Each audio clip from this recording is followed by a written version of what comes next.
tous, j'espère que vous allez bien. Bienvenue dans une nouvelle vidéo spéciale retour sur mes souvenirs et emplettes aux Imaginales. Je ne vais pas pouvoir faire très long parce que j'ai pas beaucoup de batterie, mais en tout cas j'essaierai d'être le plus concise possible tout en vous partageant les merveilleux souvenirs que j'en ai. Il m'a fallu plus de 2 jours pour atterrir de ce magnifique rêve devenu réalité de participer à un salon littéraire et surtout de rencontrer plein de personnalités du livre, plus se faire dédicacer leur propre ouvrage. C'est parti. J'ai donc rencontré tellement d'auteurs et d'autrices qu'il me serait donc malheureusement impossible de tous vous les citer ici. Néanmoins, on va rester sur ceux qui m'ont très gentiment proposé leur roman et dédicacé. Tout d'abord, j'ai eu la chance de rencontrer Alicia Alvarez qui a écrit Le Meneur des Morts, et c'est donc de Alicia Alvarez comme je viens de vous le dire. Et c'est en auto-édition. On est ici sur une réécriture du conte du joueur de Hamelin, donc ce joueur de flûte qui, sauf erreur, hypnotise des rats grâce à une flûte magique jusqu'à les emmener jusqu'à leur propre mort. Ici, c'est une réécriture un peu d'un point de vue post-apocalyptique avec des zombies où tout le monde a été foudroyé par une mystérieuse maladie et se réveille avec une seule envie de détruire le monde, quoi. Et un garçon du nom de Arthur va donc devoir se retrouver au milieu de tout ça, gérer un peu ce conflit jusqu'à ce que le joueur d'Hamelin arrive. Je m'arrête là pour le résumer parce que j'ai pas trop envie d'en découvrir non plus, mais il a l'air vraiment génial. C'est un livre de, je dirais approximativement un peu plus d'une centaine de pages, peut-être 130, 140, mais un petit livre qui, à mon avis, devrait se dévorer très prochainement, je l'espère. En tout cas, merci encore à Alicia Alvarez de la confiance qu'elle m'accorde pour lire son roman et en donner un avis, et surtout de me l'avoir dédicacé. C'était un plaisir de te rencontrer si tu passes par là dans cette vidéo. J'ai juste oublié de vous dire que si vous souhaitez vous procurer le roman du Meneur des Morts, ici la version que je possède est une version collector qui ne sera bientôt ou qui n'est déjà plus disponible, je ne sais plus, en tout cas n'hésitez pas à aller vérifier, mais sachez que cette version là collector que j'ai en ma possession ne sera bientôt ou n'est déjà plus disponible malheureusement. Pour autant, la couverture papier est tout aussi chouette et tout aussi chouette, magnifique, enfin tout ce que vous voulez, mais c'est vrai que j'ai eu un coup de cœur particulier pour la collecte. On poursuit avec La Belle contre l'Angelet, écrite par Barbara Cordier, publiée aux éditions Lucifériennes. C'est des éditions que je ne connais pas, j'ai hâte de les découvrir. On va suivre ici tout simplement une réécriture de La Belle et la Bête, donc on reste sur un univers écriture de contes. Sans faire exprès, j'ai beaucoup pris la plupart de mes acquisitions sont des réécritures de contes. Alors même si j'adore ça, c'est vrai que c'était pas forcément fait exprès que ça se passe comme ça. Je n'ai pas forcément envie de m'étaler sur le résumé. C'est un peu, j'ai envie de dire, toujours un peu la même trope quand il s'agit de La Belle et la Bête. Pour autant, ce roman me faisait extrêmement envie. L'autrice en a même vendu devait même en vendre plus que ce pourquoi elle avait que le nombre de livres qu'elle avait prévu, voilà. Ce qui a fait qu'elle m'a gentiment gardé cet exemplaire de côté, je lui en remercie encore. Et du coup, j'espère, comme la plupart des livres que je vais vous présenter ici, qu'ils seront lus très rapidement, parce qu'ils me font très envie. Et encore merci à chacun de leurs auteurs pour ceux qui me restent encore à citer, et aussi du coup à Barbara Cordier, de leur confiance qu'ils m'accordent pour chroniquer leur roman. Et merci à elle pour sa dédicace. Et comme on dit jamais 203, et bien ici nous sommes sur une réécriture de Peter Pan. Donc donc le titre de l'histoire est en fait Neverland, mais c'est une réécriture de Peter Pan, écrit par Anna Catmore et publié aux éditions Cupid Blog. Je n'ai malheureusement pas rencontré l'autrice, mais néanmoins sa collègue Belinda, je ne me rappelle plus son nom de famille, mais je vous le glisserai juste ici, sa collègue qui était très sympathique et qui m'a aiguillée sur beaucoup de romans. Merci à elle de sa gentillesse et de ses conseils. Ici donc on va suivre tout simplement donc une réécriture de Peter Pan, comme je vous le disais juste avant, du point de vue d'une jeune fille qui s'appelle Angelica, qui adore les contes de fées mais qui ne pensait absolument pas se retrouver littéralement prisonnière de l'un d'eux, et va donc être enlevée par le capitaine Crochet sur le Jolly Roger pour faire sortir Peter de sa cachette, qui donc a déjà connu Angelica, l'a sauvée d'une chute, enfin voilà. Et du coup donc Angelica va être kidnappée donc par Capitaine Crochet pour qu'il puisse se venger sur Peter Pan. Sauf que plus elle va passer de temps avec ce pirate, ténébreux et méchant, plus elle va finalement peut-être se rendre compte que Crochet n'est pas ce qu'il paraît être, et on va finir par se demander qui est réellement le méchant de l'histoire. Ça a l'air d'être un roman vraiment super chouette. Je l'avais déjà vu passer sur une ou deux chaînes, en tout cas sur la chaîne d'une certaine youtubeuse très spéciale à mes yeux, dont je vous parlerai tout à la fin de la vidéo, c'est la petite surprise. Et du coup, ouais, j'ai hâte de pouvoir, aussi hâte que je puisse l'être pour les autres romans. J'ai très hâte de découvrir le roman très prochainement et d'en faire un avis. J'aimerais bien, avec l'été qui approche, j'aimerais bien me faire un peu une session, vu que j'ai Neverland et toujours le premier tome de Fable depuis un bon moment dans ma palle. J'aimerais bien me faire un petit week-end sur le thème de la piraterie, afin d'amener un peu de fraîcheur à notre été. Donc voilà, j'ai hâte de pouvoir en faire un avis très bientôt. Et tout simplement de me plonger dans cet univers et l'histoire. Toujours aux éditions Q-Plug, ici on va suivre l'histoire de Frost McCarthy, c'est aussi le titre du livre, écrit par Kate Owen, que je n'ai non plus malheureusement pas rencontré. Je ne me rappelle plus très bien du résumé, et je vous avoue que je n'ai pas tellement envie de m'y replonger, vu que c'est une histoire que j'espère lire carrément dans ces prochains jours, prochaines semaines. Donc je vous laisse la surprise pour ma chronique, mais déjà rien qu'au niveau de la couverture et du résumé, vu qu'il sera question d'une jeune fille avec des créatures surnaturelles, etc. Rien que ça me donnait envie, donc vraiment hâte d'en savoir plus sur cette histoire. Dernière acquisition avant de passer à celle qui est devenue actuellement ma lecture en cours.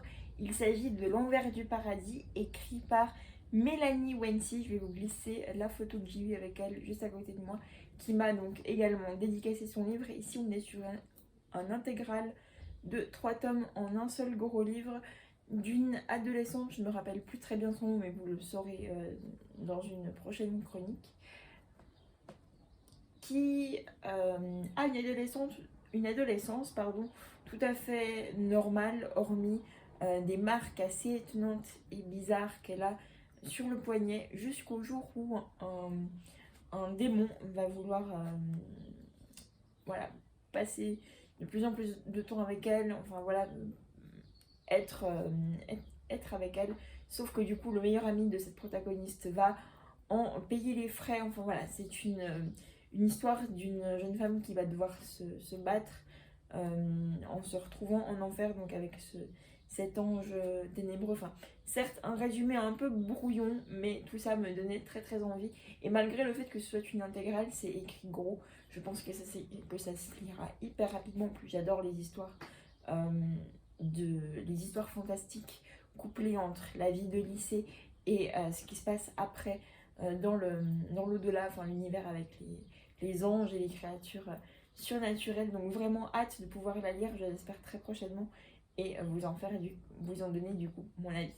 Et pour commencer cette première partie de fin de vidéo avant le clou du spectacle, il s'agit donc de ma dernière acquisition qui est du coup en même temps ma lecture en cours. Donc il s'agit de Tell Me Never, écrit donc toujours par Mélanie Wency et également coécrit du coup avec Lynn Amelia Lewis, du coup 2 autrices que j'ai rencontrées qui ont dédicacé donc L'Envers du Paradis pour moi, et Tell Me Never qui appartient à la compagne de mon père mais qu'elle m'a gentiment prêté pour que je puisse le commencer, vu que j'aime bien démarrer l'été avec des romances plus que du fantastique.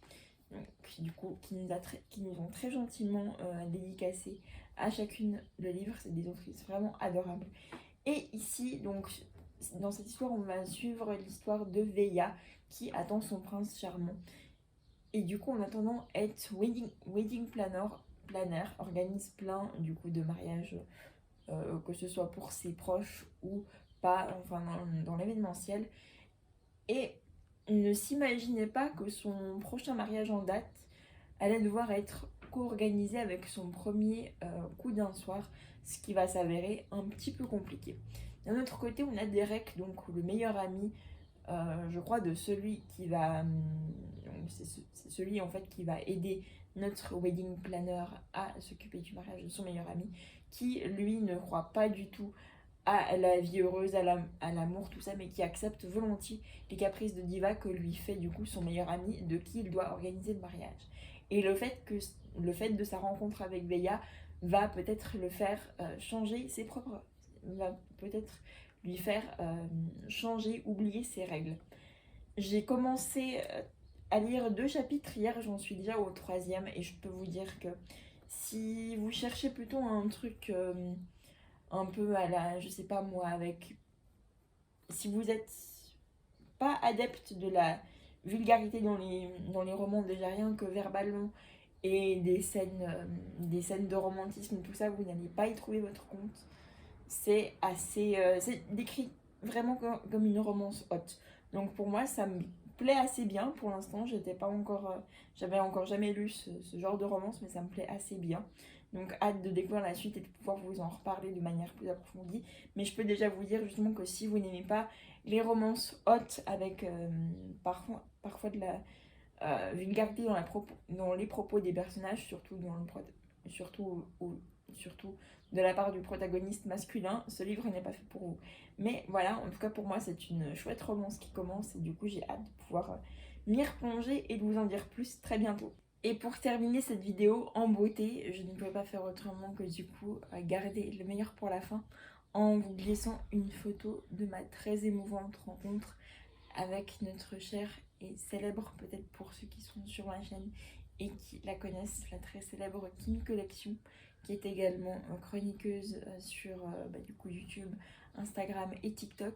Elle était présente avec son amie Aurélie de Livromancienne, également youtubeuse et instagrammeuse de youtubeuse, booktubeuse, extrêmement gentille, adorable. Ça m'a procuré énormément d'émotions de les voir, surtout j'étais ravie de rencontrer Aurélie, mais j'étais particulièrement touchée devant Kimi, parce qu'il faut savoir qu'elle a commencé sa chaîne avec des pop Disney, et l'époque où j'ai commencé à la suivre, elle commençait à parler petit à petit de romans, et c'est en la regardant en fait que j'ai eu envie de me lancer moi aussi dans l'aventure Booktube, Bookstagram. Donc un merci inconditionnel à toi Kimi, le merci auquel j'ai pas trouvé les mots pour te le dire en face quand on s'est vu en vrai, même si j'aurais beaucoup aimé, mais l'émotion a tellement pris le dessus que j'étais à court de mots, mais c'est ce que j'aurais aimé pouvoir te dire en face si j'avais pu. Donc si par hasard tu passes par là, merci à toi d'avoir participé à mon envie de me lancer de me lancer dans l'aventure, parce que c'est vraiment super, et c'est grâce à tout ça que j'ai pu vivre l'expérience imaginale. Donc encore un grand merci. Un coucou aussi à Aurélie, un grand merci à elle qui a aussi une chaîne très sympa. Je vous mettrai leurs 2 liens en barre d'informations. Et j'espère de tout cœur vous revoir au prochain Imaginal, ou qui c'est un autre salon, enfin bref, pouvoir vous revoir, vous êtes vraiment des personnes top. Et voilà, merci pour tout. Voilà, c'est la fin de cette vidéo. Un grand merci encore à tous les auteurs, éditeurs et donc nos 2 amies youtubeuses que j'ai pu rencontrer pendant ce salon, à mon père et à sa compagne qui m'ont accompagnée pendant ce week-end sur le salon. Je crois qu'ils ont eu du plaisir aussi. Merci encore à tous pour votre gentillesse, vos sourires, le temps que vous avez pris à partager l'univers de ce que vous faisiez, enfin de ce que vous écriviez avec moi, d'avoir répondu à mes questions. Bref, du temps qu'on a passé ensemble, c'était juste merveilleux. Merci à toute l'équipe organisatrice des des Imaginales de nous avoir créé ce salon à nous tous, amoureux des livres, de la fantaisie, de la fiction, de la romance. C'était vraiment un moment unique et j'ai très hâte de pouvoir, je l'espère, vivre l'expérience 2024. Ce serait vraiment génial. Sur ce, je vous souhaite de très belles lectures, visionnage de séries ou peu importe quelle autre passion vous invite bien évidemment à prendre soin de vous et je vous dis à très bientôt pour de nouvelles aventures. Ciao ciao.